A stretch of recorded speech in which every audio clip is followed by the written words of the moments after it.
Your life can be full of inspiration and magic, and you don't need glass slippers to get there. Welcome to the podcast for real life heroines with author, speaker, and coach, Susanna Liller. Join us as we work with key elements of personal development to assist you in hearing the calls that life has for you.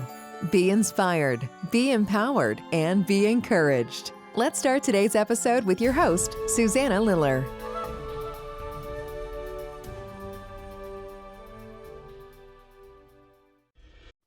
Hello, everyone, and welcome to my podcast for real life heroines, where I get to talk to amazing heroines about their journey and how they answered a call and what the adventure was like, and if they pushed back against the threshold guardians, and all parts of their amazing story. And I don't know, I'm quite excited today during this podcast episode because my guest is Sophy Burnham. And Sophy, welcome. I'm so glad to be here. And I love your word heroine. We don't think that we're heroines at all. We don't. So this podcast is about helping women understand that they are. And let me, before I ask you about your remarkable journey, and of course, letting everybody know, I know you know this, that as heroines, we go on journeys many times in our lifetimes, answering a call, and then we get another call. So we're going to be talking about one of yours, but let me just say a bit about who you are for people who might not know, who might not be like me, who have been collecting your books like Revelation, The Ecstatic Journey, The Path of Prayer, The Art of Intuition. So Sophy is a famous author, and she has written many books, more than just those four. And let me just give you the little blurb, if you would let me, Sophy, from your website. Award-winning playwright, novelist, and nonfiction writer. 3 of her books have appeared on the New York Times and other bestseller lists. Her works have been translated into 24 languages. Her articles and essays have been published in Esquire, New York, the New York Times Magazine, where I think you were on the cover with Rita Moreno, or the two of you made the cover of the New York Times Style magazine, Town and Country, Reader's Digest. In addition to her theater interests, she is a psychic and a medium and a spiritual director, and she lives in Massachusetts, though she's going to talk to us about how she recently made a move. And so welcome, Sophy. With all those accolades, to think that you're on my podcast, it's quite exceptional for me. Whenever I hear an introduction like that, I always think, gosh, I wonder who that is. I'd like to know her. Well, it's you, and you're here. And we have had an opportunity to chat a bit and talk about, well, what are we going to talk about? Because with all those books and so much I could ask you about, I kind of offered up some things. I said, well, maybe you could talk about one of your heroines' journeys when you answered a call. And then you kind of surprised me because you said, well, I'm in one. I just started. Sold my apartment and I'm moving to Massachusetts, where I have 2 daughters and 4 grandchildren. Right. Who, of course, will scatter the minute that I'm up here. But because that's the way life works. It does. It does. Just last week, I sold my Washington, D.C. apartment, where refers to Washington. In Washington, I've lived in Washington for 60 years. Wow. And my family have been there for more than 350 years, and there's not so much as an alley or a road that does not have a house, that does not have a memory. So-and-so lived there. That was where Uncle so-and-so was. Mm. And, or great-great-grandfather was, so this is a big step for me, and it's terrifying, and I know it's the right thing.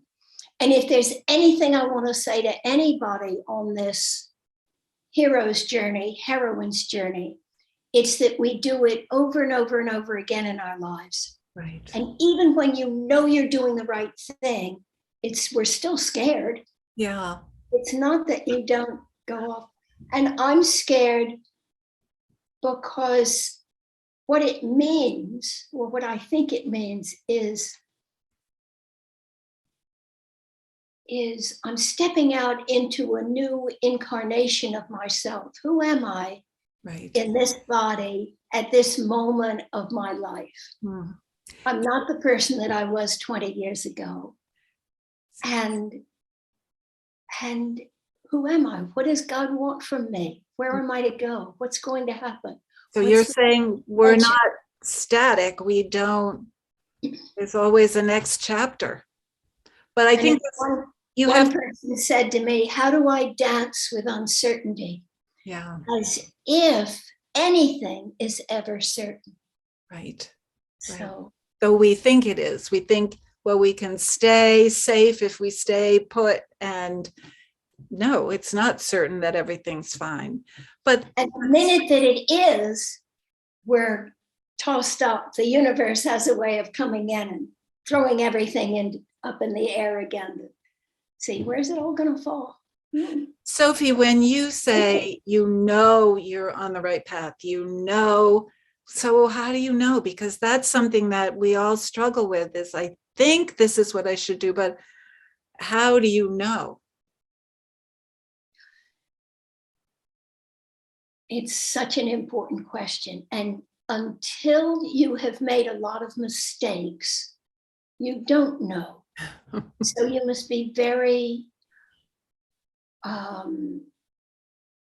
very happy to make mistakes. They're your friend. Then you know, oh, I see. I didn't listen. Mm-hmm. And we all know this. I knew I shouldn't go down that road and I didn't listen, we say to ourselves, because the frontal brain will overwhelm the intuition. Intuition is so fragile, right? So gentle. But sometimes the knowing comes with a very clear direction. And as I've gotten older, my mind have become much more clear. You're to do this. And I no longer question it. Okay, you want me to do that? I'll go do that. I told you this story, Susanna. Can I tell the story? I want you to tell the story about New York, if you would, please. Yeah. I'm out at my house in Taos, New Mexico, where I had a cabin. I can't call it a house, a hut, a hovel, a shack. and I'm between books, which is always very hard. So I don't have any sense that I'm any use to the world at all. And I keep praying and praying to the void. Show me what I'm supposed to do. Where am I to go? How can I be of service? What's next? I'm lost. I'm completely lost. And one morning, I woke up out of sound sleep with a very clear knowing, New York City, 6 months. And when I say it was very clear, it was not a voice inside of me. It was just knowing. But at the same time, it's accompanied by yes, which is how I know that it's the voice of God. If it has love and if it is yes, I look for joy and I look for yes. And the yes inside of you, Sophie? I mean, yes is inside of me. Yeah. Oh, New York City, what fun. Okay. Followed immediately by panic. New York City, I can't afford New York. How am I going to ever find a place to live in New York for 6 months? And then my intellectual memory pops in and I say, all things are possible with God. Shut up, Sophie, and go and do this. So I called 3 friends of mine that I knew well enough to call in New York and said, I'm thinking about coming to New York for 4 or 5 months. See, I'm already bargaining it down. It was supposed to be 6 months. come to New York for 4 or 5 months, and I wonder if you know anyone who has a sublet. Of course, none of them did, but one of them said for me to call Charlotte. So I called Charlotte and left a message on her answering machine at work. By then it was late afternoon and she'd already gone home in New York. Now, I'm in New Mexico 2 hours later. The next morning, Charlotte goes to her mailbox where she lives in a high rise at 66th and 2nd Avenue. And a woman comes up to her and says, "Aren't you Charlotte so-and-so? You're a realtor?" And she says, "Yes." And she said, "My friend Mary has just died, and the family have a 2-bedroom, furnished, rent-controlled apartment that they need to rent for 6 months." 6 months. So when Charlotte gets to her office, here I am. I'm looking for a place to rent for 4 or 5 months. So I rented that apartment. And I found myself in New York. Now I don't know, why am I in New York? Okay, here I am, God, what am I supposed to be doing? And what happened through a series of accidents that I won't bother telling you about, 2 things happened. One, I started to volunteer at a place called Healing Works, which gave alternative healing modalities to people who could not afford them, like acupuncture and Reiki and therapy and massage. And they said, "What can you do?" And I said, "Well, I'll do anything you want me to do. I'll lick envelopes, I'll write letters for fundraising. What do you need?" They said, no. What you're going to do, you're going to give readings." I said, "I'm going to do what?" "You're going to give psychic readings." The year is 1999. And so the woman said, "I will send you clients. You will give them readings." I said, "I don't know how to give readings."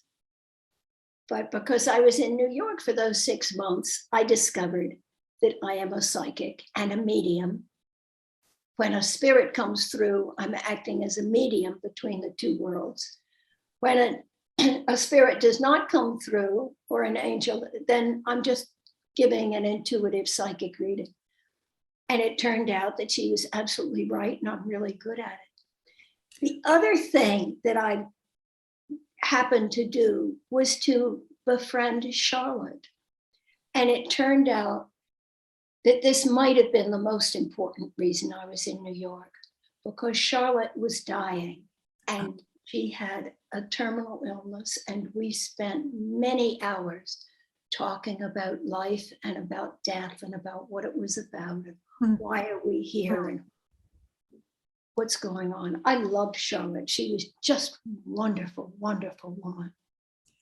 And so the 6 months were up, and I knew with a really clear knowing, I'm not supposed to live in New York. I can come there, I can visit, but I'm not supposed to live here. Right. So I went back to Washington with my life changed. My goodness. So I need to just pipe in about kind of how I got to you so that I could ask you to do this, because I think that was a God nudge for me too. Because what happened was I remembered that I had read a book that talked about what happened with light when a person had an awakening experience, when a person had a direct experience of God. And I couldn't remember what's the book that talked about how light just shone off that person. And I thought it was one book, and I got it and I was wrong. And then I had this revelation that it was this book that I had read a long time ago. And I think, I don't know, maybe 15 years ago, by this writer, Sophy Burnham, called Revelation. And I ordered. God, that's a novel. It's a novel, but it's about a minister, Presbyterian minister, who has an experience of God, and And when this happens to him, he looks down and you describe the light is just, well, I found it.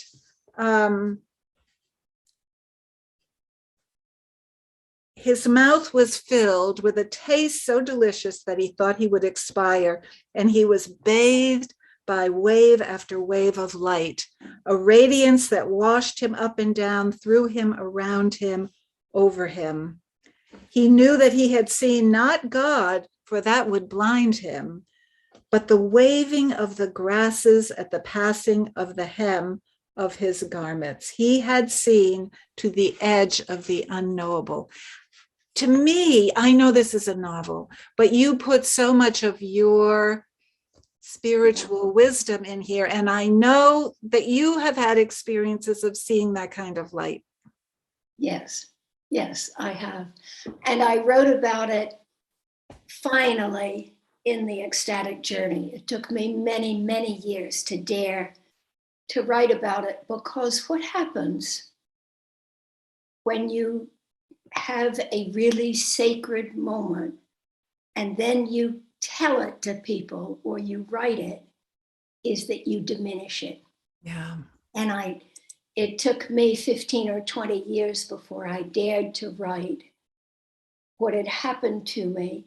First, because I was scared to be laughed at. I mean, that was what Saint Teresa talks about, or, you know, Right. big time saints, not just little people like me. Oh. But also because I knew that it would go away. And then I had this knowledge, okay, it's time to let that part of your life go, give it to other people, and step out into the unknown. Yeah. Without holding on. I mean, we spend so much time holding on to things. Right. And the holding on holds us back. Hmm. When we're ready to absolutely let go, that's when the heroine's journey really begins. Right. By the way, I wanted to say another thing about knowing, what Julian of Norwich called the knowing and showing. Sometimes when I don't know, I put out my hands and I weigh the two possibilities. There might be more than two possibilities, so you take them in increments. And the one that weighs in with light and love and joy is the one that is yes. That's the one you always do. The one that, and it doesn't mean it won't be hard. It doesn't mean that you won't feel that you have failed. But at the same time, something happens and you don't have to know the end result of everything. Most of the time, we don't know how our words or actions affect another person. Most of the time, we're just floundering and blundering along, hoping. But we want to know, don't we? Which is often, in fact, just this morning, I was talking to my daughter, and she said to me, she's trying to decide on two different paths. And she said, but I want to know it. I want to know the big picture before I decide. And I said, you don't know, because you're on one side of the threshold, and only when you step over do you then see the different landscape. You can't see it on this side. No, but I will tell her she must go and do what her heart tells her to do, because her heart is where this knowing is from. Did you know the heart has a brain of its own?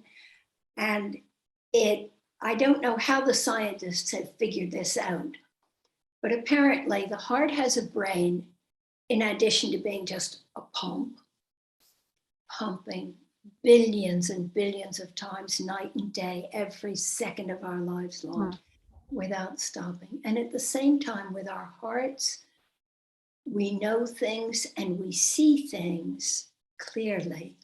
and we love things with our hearts, Mm. never with our minds. Though the mind always wants to get in there and figure things out and tell you to be careful. And yes. Right. It's on our side too. It wants to protect us.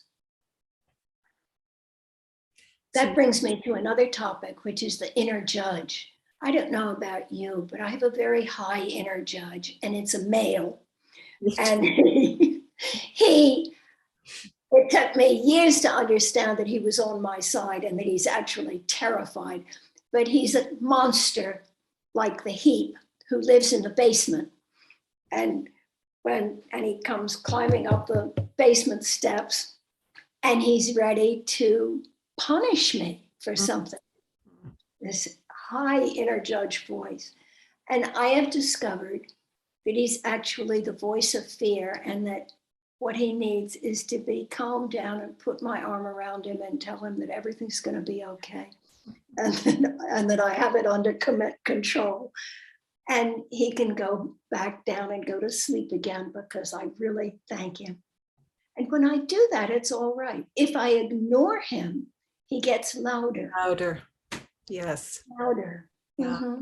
On the heroine's journey, I talk about that monster, that fear, as a dragon who will come up and wanting to protect us, like dragons sleep on Fire. jewels and treasures, right? And sometimes it's, I think, very childish. It's a fear that we got when we were children, that we were going to be punished. And so hugging them is a good thing. That's what you do with a child who is afraid. Mm-hmm. Yeah. Mm-hmm. Right. Well, you know what, Sophie? Here you are, so accomplished with all these books, and you've done so much, and with this acclaim, and it's kind of comforting to know that you still get afraid, and you still have a critic, and you still need to gather up your courage for yet another heroine's journey. That, I guess what you're saying is, it just keeps happening, and these feelings still come up, but that's the way it is, and it's okay. It's not only okay, it's why we came down here. I have a very strong sense that I knew before I was born what was going to happen. And I agreed to it. And then I am allowed the privilege of having a physical body and having the extraordinary experience of living inside of this chassis. My chassis is now rusty and old and withered and wrinkled. And you know what? It's really held up well all these years and done a great job for me. And some point, it will become so painful to live inside this old body that I will decide to leave. I don't die, but the body, I let go of the body. I wrote a poem about it once, like slipping out of my suitcase. I live inside my suitcase, and I open the clasp and I slip out like laundry, white laundry in the wind. And the suitcase is thrown in the junk pile. But I'm blowing in the wind. And the spirit that lives inside, and this is not just for me, but for all of us, is immortal, is young. That's why we think we're 20 years younger than we are. And how strange it is to look in the mirror and see your mother's face. Yes. It is. Yes. What a privilege to be born a human being and to be born a woman at this period of life. I have to say, in a democracy, it's got its problems, but we're really working hard. Right. And I am filled with joy and hope Hmm. about the world. Hmm. As I look at the war in Ukraine, for instance, I'm thinking, I was alive during the Second World War. And you know what? The whole world has come together to say, we do not want this inhumanity. Right. We do not want war. Right. I mean, this is unbelievable and thrilling to me, thrilling. Yeah. I'm hopeful about climate change. I don't think we're allowed to get out of school that easily. It can't. Earth school, you mean? Yes. Yeah, Earth School, Mm-hmm. the school of suffering. Hmm. This is a school of suffering where we learn compassion and empathy and how to be happy in the midst of difficulty. So why does it have to be about suffering? I mean, you talk about joy.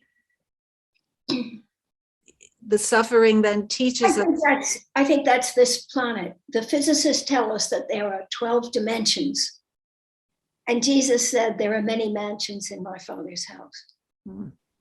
I think this is one of many, many mansions or dimensions or rooms where we get to test our spiritual strength. Am I strong enough to look for happiness? One of the things that I've noticed about living in this plane of existence is loss. It's all about loss of houses, Mm-hmm. loss of partners, loss of husbands or wives or lovers or sons and daughters, loss of dreams, loss of Pets. capacity, loss of physical abilities. Right. And as you take away all the things that we considered valuable, you realize how good the simplicity is, how in spite of thinking that you really needed that, in general, we don't. And then the loss, we grieve the loss to the extent that we loved. I'm sorry, my phone is ringing. Let me turn that Right. off. It's fine.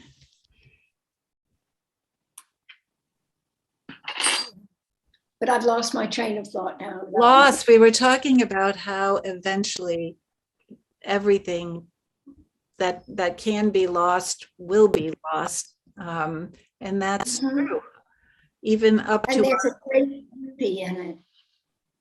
A great beauty. Beauty. There's a great beauty in it. But you have to be aware. You have to be awake. Yeah. There are so many people I have the sense are the walking dead. Yeah. But life will wake you up. I'm sorry. Pull the rug out. Pull the rug out under your feet. So, Sophie, I turned 70 last November. And I've been having the, issues about, oh no, yet another wrinkle, and oh, my eye is not doing what it used to do. And here you are. I know that there was 2 years ago, published an essay in the New York Times about a man 30 years younger than you falling for you. And it was a wonderful article.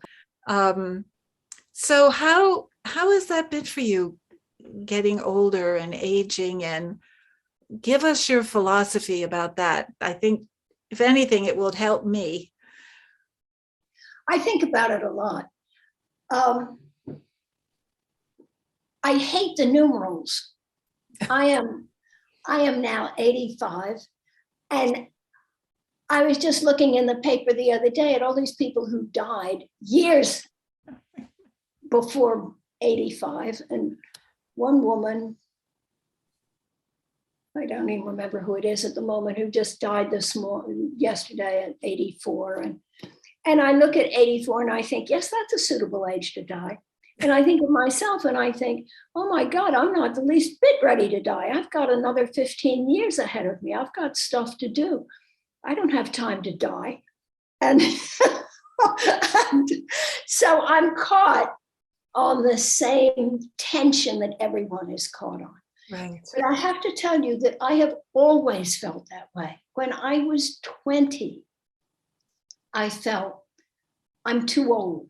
I have always been ashamed of my age. It would never occur to me to have told someone that I was 42 or 38 or 55 or 70, because my age was always a matter of shame. And I don't know why that is. And this sense of life is so short, I have to just live it completely, day by day, the best that I can. Right. I remember when I was 20, a man asked me to marry him. I was maybe even 19. And I turned to him and I said, I can't marry you. I said, I'm going to die very soon. I don't have time to marry you. And he said, you're going to die? Why? What in the world? I said, well, I don't expect to live much past 90 or 95. I don't have time to marry you. I look back on it now, it's really hilarious, but it must have been pretty devastating to him. And I meant every word of it. I just, we choose, what are you going to do? What's important in your life? You're going to die very shortly. In the blink of God's eye, we're gone. Right. Right. All of those things that you have read about me, my accomplishments, that was somebody else. That is not the me today. I'm delighted that I did it. I love having had the experiences. I loved being celebrated for a brief time, and I love not being celebrated even better, because it's a real imposition. People impose their views on you, how you are. But I've had a fantastic life, and what I have now is today, this minute, this hour. And will I choose to live it with courage and daring on the hero's journey, the heroine's journey? Or will I give up and decide that I'd better practice shuffling when I walk and bend over?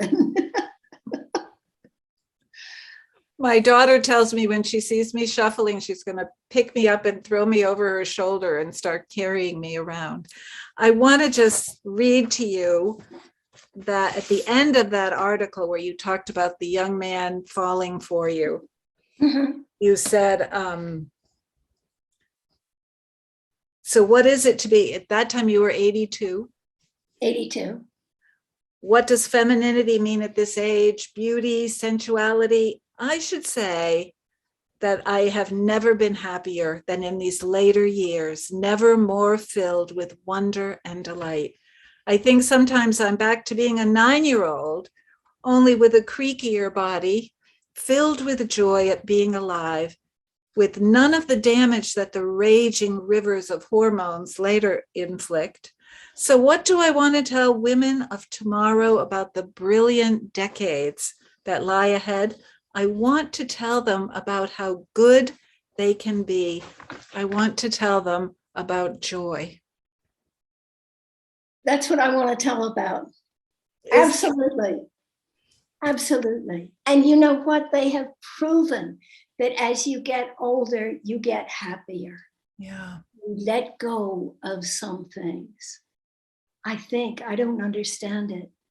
And it doesn't mean that I don't have periods of being unhappy or of weeping or of feeling desolate. Everybody does. And if you don't have that, then you don't know the joy. Right. There's always a shadow side, or somewhere you wrote, light always leaves a shadow. The more light, of course, there'll be a shadow. Yeah. It has a shadow. So as I'm beginning to think we have to end, even though there's That's a wonderful way to end. Well, it is. And that's what you probably want to leave. Is there anything in addition that you want to leave people with who are listening? And yes, there's one other thing that I want to say. One of my grandchildren just did not get into the school that she had wanted to get into and is just devastated. And what I want to say and tried to say to her, though she probably can't hear it at this point, is that in my experience, we get everything in our lives. And we have an idea of the ambition that we want, where we're going to go. And we're going to go in a straight line that way, just straight at it. And that life doesn't do that. It comes around with all of these tortuous little curly cues and river channels and bends and rivulets. And then you discover that you've gotten it. And you think, oh my gosh, I remember wanting this. I remember 10 years ago I had wanted this, and here it is. But the deal is you don't get it until you've let it go. And it comes by surprise. Right. And that's why it's such an adventure, this living. Yeah. But I think we must listen to our angels. I believe that we all have angels. We all have at least 2 or 3 angels that are working with us. And we talk to them and we listen to them and we follow their directions. And it all works out right. That's one of you've written more than one book about angels, and yeah. And they're real. They're real. I've seen angels, and I've had my life saved by an angel, and it's real. I believe you. I have never seen one. I've never seen one, but I absolutely believe you. Yeah. And the piece about letting it go, I mean, to me, those are answered prayers. Our prayers are answered, but we don't necessarily know how that's going to be. And again, our brain tries to figure it out what it's going to look like. But as you said, Sophie, if you let it go and let God work God's work, then it will come to you. Yes, and it absolutely will come to you. Yeah. Absolutely. Yeah. Well, you have shared a lot of wisdom. I would encourage people to read your books. I'm wondering so I can share with people that your website is sophyburnham.com. And I give readings. Yeah. Yes. And so I should just let people know in that book, Revelations, I turned to the back and there it was, Sophie gives readings. And I was emailing her in no time and got to have a wonderful reading where Sophie told me my 70s were going to be okay. That's really good. So that's how I came around the circle to find her. Thinking about light, finding the book Revelations, Sophy Burnham, and now look, she's here with me. And Sophie, I've got you now, so you're not going to be rid of me very easily. Yes. I like a promise. Thank you. And is there anything about your work now that you would want us to know about? We know that you give readings. Know that I give readings, and I'm not writing anything at the moment because I'm moving. Right. It just takes up a lot of time. Yeah. And go live a good life. Wow. Live a small life. All the small things in small ways become huge. We don't have to go change the world. We don't have to do valiant things. We just need to put one foot in front of the other and love each other.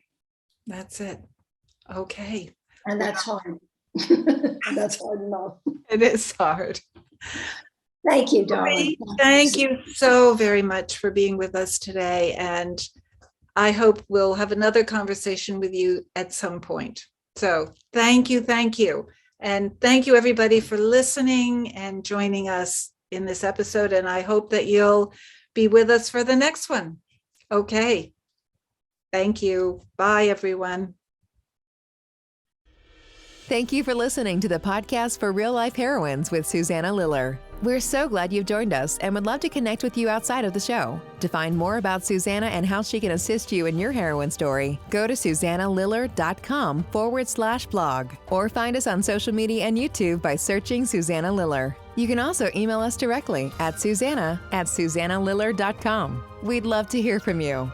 To be encouraged and inspired outside of the show and blog, check out You Are a Heroine, a retelling of the hero's journey written by your host and coach, Susanna, available on Amazon.